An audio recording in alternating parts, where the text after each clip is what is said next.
Hello সবাইকে। So জিএসটির subject চয়েসটা কবে থেকে শুরু হচ্ছে এবং এবছর অ্যাকচুয়ালি কী নির্দেশনা মানতে হবে, ভর্তি প্রক্রিয়াটা কেমন হবে, তো এই বিষয়গুলো নিয়ে অনেক কোয়েশ্চেন ছিল। সো আজকে আমরা সেই কোয়েশ্চেনগুলোর অ্যান্সার দেব।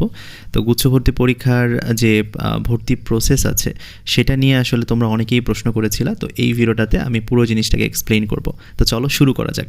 তো ফার্স্টে যদি আমি বলি যে গুচ্ছ ভর্তি পরীক্ষার সাবজেক্ট চয়েসটা অ্যাকচুয়ালি কবে থেকে শুরু হবে, তো তারা কিন্তু একটা এস্টিমেট ডেট জানিয়েছে, সেটা হচ্ছে 6ই মে।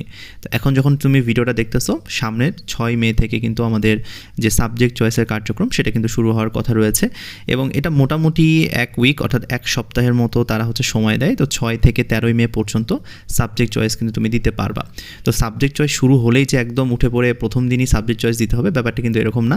তুমি চাইলে যদি লাস্ট দিনও তোমার সব কিছু রেডি থাকে, তুমি লাস্ট দিনও যদি সাবজেক্ট চয়েস দাও তারপরেও কোনো সমস্যা নেই। তো তোমার হাতে মোটামুটি এক সপ্তাহের মতো সময় থাকবে, তুমি ভেবে চিনতে বুঝে সাবজেক্ট চয়েস, বিশ্ববিদ্যালয় চয়েস এগুলো তুমি দিতে পারবা। বাট এখন আসো যে কী নির্দেশনা তোমাকে মানতে হবে বা প্রসেসটা কি।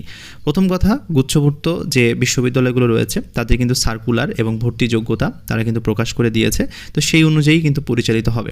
তুমি একটু সার্কুলারটা দেখে নিবা। সার্কুলারে দেখবা যে বেশ কিছু শর্ত দেওয়া আছে যে অমুক সাবজেক্ট পাইতে গেলে কত পয়েন্ট লাগবে, তারপর তুমি কি ম্যাথ অ্যান্সার করছো নাকি বায়োলজি অ্যান্সার করছো, এই বিষয়গুলো কিন্তু সার্কুলারে বলা থাকে।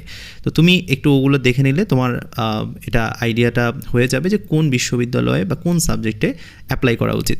তো এই বিষয়গুলো একটু জানতে হবে।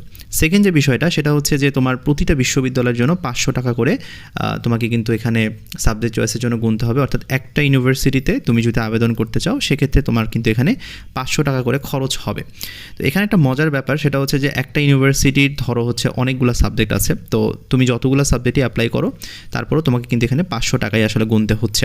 ওকে, আর সর্বোচ্চ তুমি এখানে 20টা বিশ্ববিদ্যালয় চয়েস দিতে পারবা। কেউ যদি চায় যে 20টা দিবে, সে চাইলে 20টাও দিতে পারে, অথবা সর্বনিম্ন তুমি একটা চয়েস দিতে পারবা। ওকে, এখন যদি আমি নেক্সট যে শর্তটা আছে বা নেক্সট নির্দেশনাগুলো আছে সেখানে যাই, সেটা হলো যে এই সাবজেক্ট চয়েসটা তোমাকে ওয়েবসাইটেই দিতে হবে। মেইনলি তাদের যে জিএসটি যে ওয়েবসাইট আছে সেই ওয়েবসাইটের মাধ্যমে কিন্তু তুমি সাবজেক্ট চয়েসটা দিবা।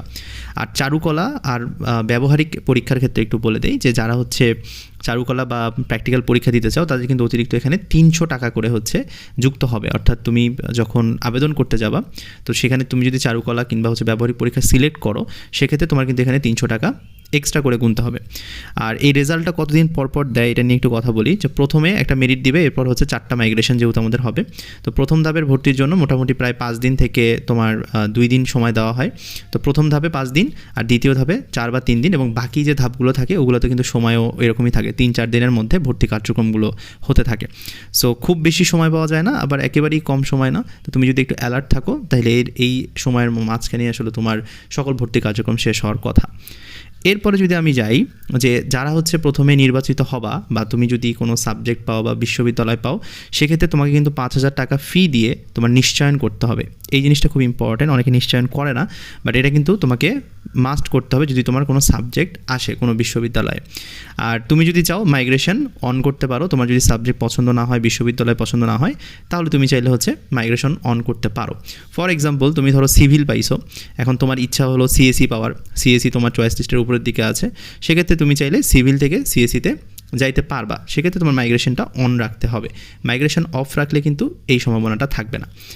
এরপরে যদি আমি আসি যে শিক্ষার্থীদের কী কাগজপত্র জমা দিতে হবে, তো তুমি 5,000 টাকা ধরো তুমি দিছো, তো 5,000 টাকা দেওয়ার যে স্লিপটা রয়েছে সেটা তোমার লাগবে, এবং এসএসসি এবং এইচএসসির যে মূল মার্কশিট আছে সেই মার্কশিটও কিন্তু তোমাকে জমা দিতে হবে যে বিশ্ববিদ্যালয়ে তুমি ভর্তি হবা সেখানে। সো অবভিয়াসলি এখন থেকেই একটু এসএসসি এবং এইচএসসির যে মূল মার্কশিটগুলো রয়েছে সেগুলো জোগাড় করা শুরু করো, এগুলো কিন্তু পরবর্তীতে কাজে লাগবে।